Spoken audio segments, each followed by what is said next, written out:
What's going on, guys? Welcome back to the Lock and Cash podcast. It is conference championship weekend in college football as we approach the home stretch of the college season. In this video, I'm going to go through 3 of the games that I want to highlight that I have leans or official plays on that I'm going to discuss with you guys in this video. If it's your first time finding this channel, my name is Jeff with Lock and Cash Sports, and I'll take you through the rest of the football season if you hit that subscribe button down below to catch all of the content that is coming. We did just hit 2,000 subscribers.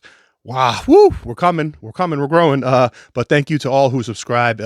Start off small. Hopefully we get this bigger one day. I will also have, so if you don't know, I have a market review up for the NFL. I'll link it up here. That goes over every single game. This video, we're going to do college. I will have a referee report up shortly after this. I have a Thursday Night Football play on the Packers-Lions, which down in the description, you can download the Action Network app. Follow me on there. That's where I release the free plays. I also will have a video up on that. So there's a lot of stuff coming. Very, very busy weekend. Let's start off with Tulane versus Army. This is a Friday game. And we've got a lot of data on this one, which is why I like it. I'm a two things. I'm data and narratives or angles. And this one is all about the data. So Tulane versus Army, the Green Wave are laying 5 right now. This line actually opened at 4, took a bunch of money, went up to 6, 6.5. That was the ceiling, came back down. It's settled now 5, 5.5. But I don't think the number's going to really matter in this game because I really like Tulane in this spot. Tulane had a really bad loss last Thursday to Memphis. They were a 2-touchdown favorite in that game and lost the game outright. Now, that was a big upset loss, right? And it looks kind of ugly after that, having to back them as a favorite now. But if you go back and watch that game, they weren't really showing too much. That game was important, but let's be real, Tulane was not getting into the college football playoff. So they were going to be in the conference championship game.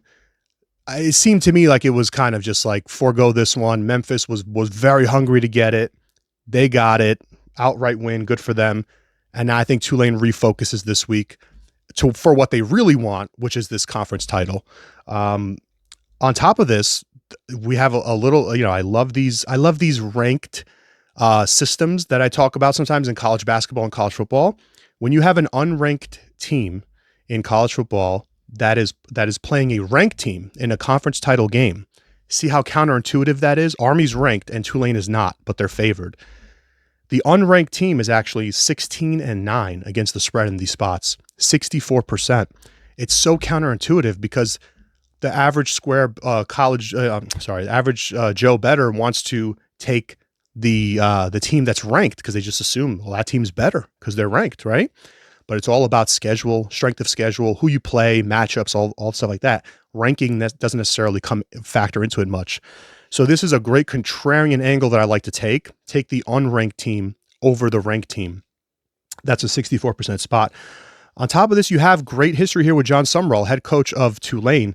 He's played service academies 3 times in his career, 3-0, perfect 3-0 straight up and against the spread, and total points allowed in those games, 9 points combined. That's with his time at Troy and now at Tulane. He played Navy this year. Guys, Navy profiles obviously quite similarly to Army. 35-0, Tulane won that game against Navy. And I know Horvath got hurt in that game. I don't think that's going to happen. I don't think Army's going to be shut out here, but I do think Tulane should be able to get whatever they want offensively.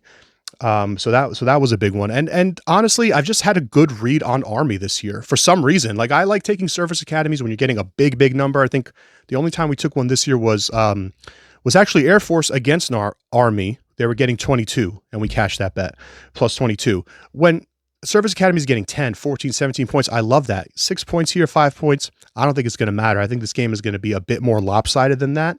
And I've had, like I said, good reads on Army. Last week we cashed with UTSA against Army. The week before that, we cashed with Notre Dame against Army, Air Force. So I faded Army 3 times this season. I'm 3-0. I'm going to try one more time with Tulane laying 5, 5.5, 6, whatever you can find. I think the number should be north of 7, so I don't think it's really going to matter that much here. Give me Tulane in this game. All right, moving over to the SEC, we've got Texas taking on Georgia, a rematch of a game that we saw earlier this season. Texas is laying 2.5 points in this quote-unquote revenge spot.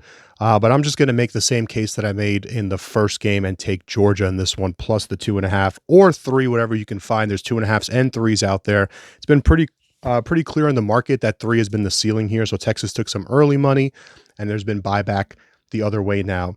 But one of the things that I want to highlight is, I bet against Texas last week. I took Texas A&M. And watching that game, I thought that was absolutely the right side. They lose 17-7, have a chance to punch it in at the goal line, can't do it, get stopped. I don't know, as horrible, like no offensive touchdowns for A&M in that game. But the bigger thing to me when I'm watching that game was the Texas offense. Let's just take a look at, Texas has been very good this year. I'm not knocking them. Good resume. They've beaten who they've had to beat. The one time they've played an elite team, though, was this Georgia team at home. And they got dominated in that game. They only put up 15 points on offense. And this is not a home game. If I take a look at Texas, just their last 3 games on the road, they've only played 4 road games all season long, but just look at the last 3, because the first one was, who was it? It was at Michigan, and they were laying 3.5, and they won easily. Michigan was horrible at that time, adjusting to all the players that left and everything. The last 3 home games, all in conference, obviously, 17 points at Texas A&M, 20 points at Arkansas, didn't cover the spread, and then 27 points at Vandy, but a 3-point win, didn't cover the spread. So I look at a team that's offense sputters a little bit on the road. And remember, this is not just on the road. It's a neutral field, which is basically a pseudo home game for Georgia. So this is going to be a Georgia crowd at this game because it's in Georgia. So very, very interesting spot here for Texas to kind of prove themselves in this game. On the other side, taking Georgia has proven to be a little bit risky this year, because they've just been really high variance. You don't really know what you're getting week to week. But when you have a team that's profiling out like that, you want to try to find spots to get them as a dog. If you can get them as points or plus money on money lines, because that higher variance can lead to crazy outcomes, and you want to at least be holding plus points or a plus money ticket on those types of games.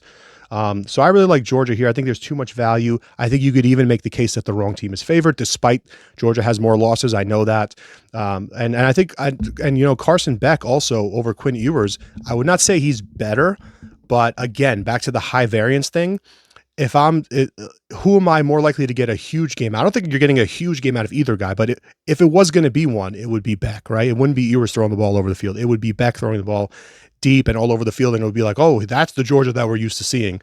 So I kind of just think that in a neutral site game against a team that you've already lost to, against a coach that knows you pretty well, man, you take Kirby against these other guys, man, and he just knows what to do. Against ranked teams, he holds an excellent against the spread record in his career. I think it's north of 60%. So he just knows what to do in these types of games, in these big games. And they did it once already in Texas's house. So why can't they replicate that on a neutral field, which is essentially a pseudo home field? So I know it might seem square, and maybe this line will move against me by the time we kick off on Saturday, but I like Georgia getting the points, and I just think they win this game outright once again. All right, on to the last game, ACC championship, SMU taking on Clemson. This one's really interesting because the loser of this game is probably out and the winner is in to the college football playoff. Right now, we see SMU -2 here across the board. There's a couple of 2.5s out there as well. But I like the dog in this one. Again, I like Clemson in this game. So 1 favorite and 2 dogs here for these 3 games. Clemson has the experience in this spot. It's hard for me to get away from that. Obviously, they kind of back their way into this game with the Miami loss at Syracuse and the whole thing, the funny interview with the Syracuse head coach coming out saying, Dabo, I got you in. I got you. So, but I think now it's like a perfect advantage for them to take, perfect opportunity for them to take advantage of something like that, right? To kind of like, you backdoor your way in because another team loses, and now you kind of just show what you're all about. But the other thing that I want to highlight here is that SMU, I always talk about when it comes to college specifically, strength of schedule, because it can vary so much more than the pros do. But strength of schedule for SMU, they really haven't stepped up in competition too much. They've had a really good season. They've looked good. They've looked very good on defense as well. But I think defensively here, you're getting a pretty big step up in competition. Clemson's going to be the best defense they've played this season.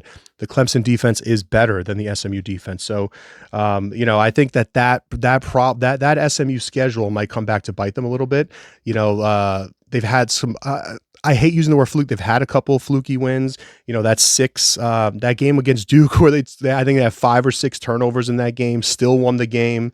There's certain spots where I think you can look at and find some fade material in these games. So I like the front of Clemson to cause some issues. Definitely the ferocious front. Clemson's offense has had its struggles for sure, and specifically against South Carolina last week. But that South Carolina defense is really good, man. I think this is actually going to be like a little bit of a, the SMU defense is good, but I don't think it's going to be as big of a struggle as it was last week. You do have some numbers here. Dabo, when he is catching points, he's been really good on a neutral field catching points. 8-4 just straight up, but 9-3 against the spread. That's going to be important. And the cover margin too really stood out to me, covering by over 10 points per game in these spots. So he's not just winning them and covering them, he's winning them big and covering them big. So that's good to me. Another thing, ATS losing streaks are a good thing you can sometimes look at. Clemson has lost 3 straight against the spread coming into this game, and that's usually the sweet spot. Teams that have lost 3 straight against the spread going into a conference title game, they're 7-0 straight up and against the spread last 20 years. 7 spots, 7-0, a perfect record.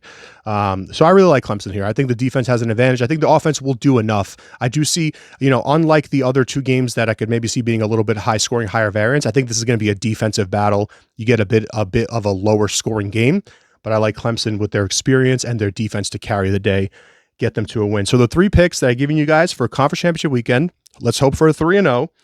Tulane minus the 5.5 or the 6, whatever you find, against Army. Georgia getting 2.5 against Texas, and Clemson getting 2.5 against SMU.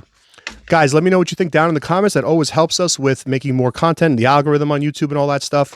Drop a like, subscribe. More videos are coming, and have a great weekend. Good luck with all your bets. Thanks for watching. Let's get it.